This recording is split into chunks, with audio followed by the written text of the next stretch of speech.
முடி வச்சுக்கிறவன நல்லா நரைச்சு போகணும்னு முடி வைக்க விடுறாங்க. முடியை எப்ப ஸ்டைல் பண்ண முடியுமோ அந்த வயசுல மொட்டை அடிச்சு விட்டுவிட்டு அப்ப இளைஞர்களுக்கு தான் இந்த கூத்தம் நடந்து கொண்டிருக்கிறது. அதனால நாங்க ஒண்ணு புதுசா சொல்லல, புதுசா சொன்னது நீங்க. எது புதுசு? நபிகள் நாயகம் ஸல்லல்லாஹு அலைஹி வஸல்லம் காலத்துல இருந்தது பழசு, அவங்க காலத்துக்கு பின்னாடி வந்தது புதுசு. யாரு புது புது செய்தியை கொண்டு வந்தா? எது புதுசுன்னு எழுத போடுவோமா? போர்டில் எழுதி போட்டிருக்கிறீங்களே, புதிய புதிய செய்திகளை கொண்டு வருவார்கள். வாங்க பேசுவோம். எது புதுசு? மூணாம் பாத்தியா ஓதுறீங்களா, அது புதுசா பழசா? நபிகள் நாயகம் ஸல்லல்லாஹு அலைஹி வஸல்லம் அவர்கள் வாழ்நாளிலேயே பல பேரை இழந்தார்கள். அவங்களுடைய மனைவி ஹதீஜா ரலியல்லாஹு அன்ஹா அவர்களை இழந்தார்கள். அவங்களுடைய மகள் ருக்கையாவை, இரண்டாவது மகளை அவர்கள் இழந்தார்கள். உசுரோடு இருக்கும்போது மகளை பறிகொடுத்தார்கள். மகன் இப்ராஹிமை பறிகொடுத்தார்கள். சிறிய தந்தை ஹம்சாவை பறிகொடுத்தார்கள். இன்னும் ஏராளமான உறவினர்களையும் சொந்த பந்தங்களையும் நபிகள் நாயகம் ஸல்லல்லாஹு அலைஹி வஸல்லம் வாழுகிற காலத்திலேயே இழந்தார்கள். அப்படி இழந்த நேரத்தில் மகளுக்காக வேண்டி மூணாம் பாத்தியா ஓதுனாங்களா? மகளுக்கு ஏழாம் பாத்தியா ஓதுனாங்களா? மகளுக்கு 40ஆம் பாத்தியா ஓதுனாங்களா? சின்ன பாப்பாக்கு 40ஆம் பாத்தியா ஓதுனாங்களா? பரிசகத்தம் ஓதுனாங்களா? ஓதல. அப்ப நபிகள் நாயகம் ஓதாம இருந்தார்களே, ஆனால் அது பழசு. நீங்க ஓதுறீங்கன்னா அது புதுசு. புதிய செய்தி யாரு கொண்டு வந்தார் விளங்குதா? பழசுல காணாம். பழசு எது? நபிகள் நாயகம் காலம் தான் பழசுங்கிறது. பழைய ரிக்கார்டுகளை புரட்டி பார்த்தோம் சொன்னா, பூர்வீக ரிக்கார்டுகளை புரட்டி பார்த்தோம் சொன்னா 3 இல்ல, 40 இல்ல, 7 இல்ல, ஒண்ணுமில்ல. புதிய ரிக்கார்டுகளை புரட்டினா எல்லாம் இருக்குது. அப்ப புதிய புதிய செய்திகளை கொண்டு வந்தவர்கள் யாருன்னு விளங்குதா? மௌலிது ஓதுறீங்களே, ரபியுல் அவ்வல் வந்துருச்சுன்னு சொன்னா 12 நாளைக்கு மௌலிது. அதுக்கு விருந்து என்ன, அது என்ன, இது என்ன, ஆடல் என்ன, பாடல் என்ன, கச்சேரி என்ன, உள்ள புதிய புதிய முகமது ராசா வரைக்கும் அடிச்சுவாங்க. மௌலிது ஓதும் போது பாட்டு இருக்கு பாருங்க, புதுசு புதுசா அன்னைக்கு வந்து மெட்டு வரைக்கும் அடிச்சு அந்த மௌலித ரசூலா போடுறான்.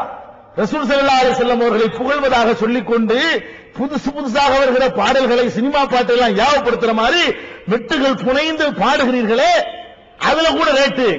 நடமௌலுது, விடிமௌலுது. நடமௌலுதுனா என்ன அர்த்தம்? ஏழைக்கு உள்ளது. கட்ட கட்ட யா நபி ஸல்லல்லாஹு அலைஹி யா ரசூல் ஸல்லல்லாஹு அலைஹி போனா அது நடமௌலுது. ராத்திரிக்கு ஆரம்பிச்சு சுபு வரைக்கும் போனா விடிமௌலுது. 25 ரூபாய் கொடுத்தா நடமௌலுது, 200 ரூபாய் கொடுத்தா விடிமௌலுது. இது ரசூலுல்லாஹ் காலத்துல இருந்துச்சா? இது புதுசு. புதுசா நீங்க உண்டாக்கி இருக்கிறீங்க. பழசுல இல்ல. பழைய இருக்கான குர்ஆன்ல இல்லை, புகாரி முஸ்லிம் போன்ற ஹதீஸ் கிரந்தங்கள்ல இந்த மௌலிதுகள் இல்லை. நீங்க எப்ப உண்டாக்குனீங்க? 300 வருஷம் ஆச்சு இருக்கு வயசு. மௌலிது ஓதுறீங்களே, இந்த மௌலிது உண்டா எத்தனை வருஷம் ஆகுது? 300 வருஷம் தான் ஆகுது. இந்த சுபஹான மௌலிது நீங்க ஓதுறீங்களே, யா நபி ஸல்லல்லாஹு அலைஹி வஸல்லம் பாட்டு சம்பாதிக்கிறதுக்காக நம்ம தமிழ்நாட்டு உலமாக்கள் உண்டாக்குனது. உலகம் முழுவதும் முஸ்லிம்கள் வாழ்கிறார்கள். அமெரிக்காவில் முஸ்லிம்கள் இருக்கிறார்கள். மௌலிது என்னன்னு உங்களுக்கு தெரியாது. ரஷ்யாவில் முஸ்லிம்கள் இருக்கிறார்கள். மௌலிதுனா என்னன்னு தெரியாது.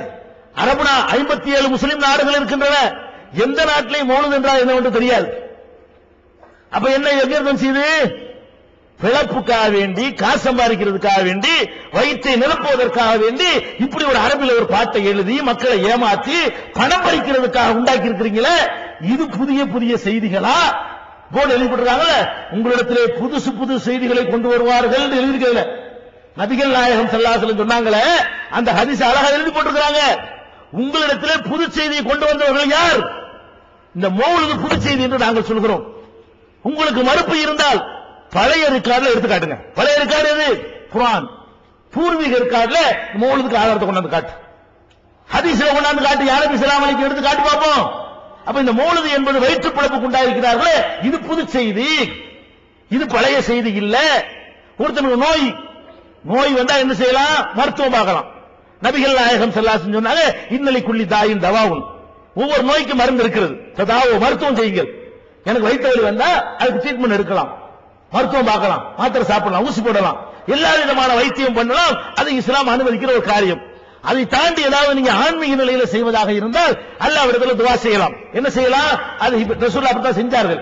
நபிகள் நாயகம் ஸல்லல்லாஹு அலைஹி வஸல்லம் அவர்கள் நோயாளியை பார்க்க சென்றார்களே, ஆனால் அது ஹிபில் பாஸ் ரப்பன்னாஸ், இறைவா இந்த நோயை போக்கிறே, அல்லாஹும்ம ஷ்ஃபி அன்த ஷாஃபி, இறைவா நீதான் குணமாக்குறவன், உன்னை தவிர குணமாக்குறவன் யாரும் கிடையாது. சிபான் லா யுகாதிரு சகமன் வலா அலமா, ஒரு துன்பத்தையும் மிச்ச வைக்காத வகையில் இந்த நோயை குணமாக்கிற அல்லாஹ் என்று நபிகள் நாயகம் ஸல்லல்லாஹு அலைஹி வஸல்லம் அவர்கள் அல்லாஹ்விடத்தில் துஆ செய்திருக்கிறார்கள். அதை செய்யலாம். அதையும் தாண்டி ஏதாவது செய்ய நினைத்தால் சில அத்தியாயங்களை நபிகள் நாயகம் ஸல்லல்லாஹு அலைஹி வஸல்லம் சொல்லித் தந்திருக்கிறார்கள். அதை ஓதி நம்முடைய கையில ஊதி மேனியில தடவி கொள்ளலாம். குல் ரப்பின் நாஸ், குல் அவுது ரப்பில் ஃபலக், குல் ஹுவல்லாஹு அஹத், ஆயத்துல் குர்சி, இது மாதிரி அல்ஹம்து சூரா, இது மாதிரி சின்ன சின்ன சூறாக்களை ஓதி நீங்கள் தடவிக்கொண்டு மருத்துவம் செய்து கொள்ளுங்கள். குர்ஆனின் மூலமாகவும் இந்த மாதிரி நீங்கள் நிவாரணம் தேடிக்கொள்ளுங்கள் என்று நபிகள் நாயகம் ஸல்லல்லாஹு அலைஹி வஸல்லம் அவர்கள் இந்த மாதிரி வழியை காட்டியிருக்கிறாங்க. நபிகள் நாயகத்திற்கு நோயாளின்னு போனவனே, ஆமா உனக்கு 7 பேய் பிடிச்சிருக்குது, 3 சின்ன பிடிச்சிருக்குது, இந்த வேப்ப மரத்தில் ஒரு பேய் இருக்குது, புளிய மரத்தில் ஒண்ணு இருக்குது, அதை நான் விரட்ட போறேன் அப்படின்னு சொல்லி தாயத்தை எழுதி கொடுத்தாங்களா, கட்டெழுதி கொடுத்தாங்களா, கரைச்சு குடின்னு சொன்னாங்களா, நூல் முடிஞ்சு போட்டாங்களா? யார் செய்யறாங்க இதெல்லாம்? மார்க்கத்தை 7 வருஷம் படிச்சுட்டு வந்தவங்க உலமாக்கள் செய்கிறார்கள். நோய் நொடின்னு ஒருத்தன் போனான்னு சொன்னா என்ன செய்யுது? நோய் இந்த வைத்தியம் பண்ணுங்கம்மா, போங்க டாக்டர் போங்கம்மா, இங்க எதுக்குமா வர்றீங்க? நபிகள் நாயகம் ஸல்லல்லாஹு அலைஹி வஸல்லம் அவர்கள் வைத்தியம் பார்க்க சொல்லியிருக்கிறாங்க, வைத்தியம் பாருங்க என்று ஒரு முஸ்லிம் மதகுரு சொல்ல வேண்டும். ஒரு மார்க்க அறிஞர் அப்படித்தான் சொல்லிக் கொடுக்க வேண்டும். நபிகள் நாயகம் ஸல்லல்லாஹு அலைஹி வஸல்லம் அவர்கள் அப்படித்தான் சொன்னார்கள். அல்லது என்ன செய்யணும்? உங்களுக்காக நானும் துஆ செய்றேன், நீங்க போய் மருத்துவம் பாருங்க. ரசூலுல்லாஹ் சொன்ன மாதிரி அல்ஹிபில் பாஸர பன்னாஸ் அல்லாஹும்ம ஷ்ஃபி அன்த ஷாஃபி லா ஷிஃபா இல்லா ஷிஃபாவுக என்று ஒரு ஆலிம் சொல்லட்டும், அதுக்கு மார்க்கத்தில் அனுமதி இருக்கிறது. அல்லது இன்னென்ன சூரா ஓதி நீங்கள் ஊதி கொள்ளுங்கள் என்று சொல்லட்டும், அதுக்கு மார்க்கத்தில் அனுமதி இருக்கிறது. நாங்க கொண்டு வாங்க நூல்ல ஊதி ஊதி கட்டி இடுப்புல கட்டுறேன்னா ஓதுறது நூல்ல கட்டையலுமா? ஓதுறது கட்டுற சாமானாது, இதை கட்டலாம், இந்த வாட்சியை கட்டலாம், என்னை கூட கட்டி போடலாம்.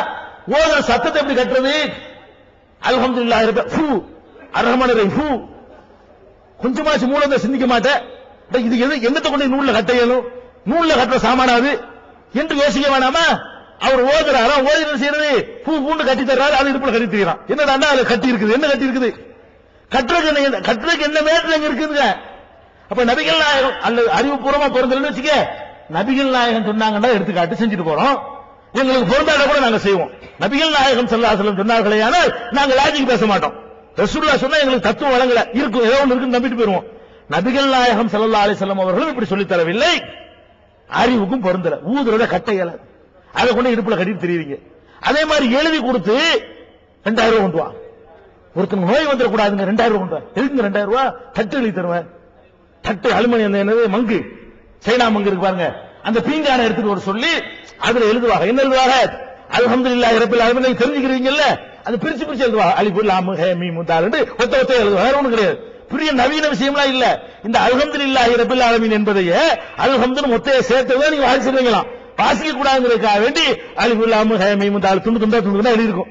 இடையில சில நம்பர்களை போட்டுருவாங்க, 434 324 நம்பர் இருக்கும். இதை பார்த்து மந்திரம் போல இருக்கு அப்படி நினைக்கிறதுக்காக வேண்டி எழுதுறதுக்கு 2000 ரூபாய். வைத்த வழியில அவர்கிட்ட போனா, மார்க்க அறிஞர்கிட்ட போனா, இது புதுசா பழசாயுது. நபிகள் நாயகம் ஸல்லல்லாஹு அலைஹி வஸல்லம் காலத்துல தட்டு எழுதி கொடுத்தாங்களா? இருந்தாலும் பழைய விஷயம். நீ தான் புதுசா உண்டாக்கி இருக்கிற இதை கொண்டு கரைச்சு குடி.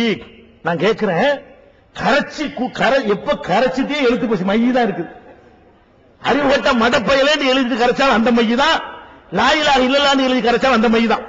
எந்த லேபிள்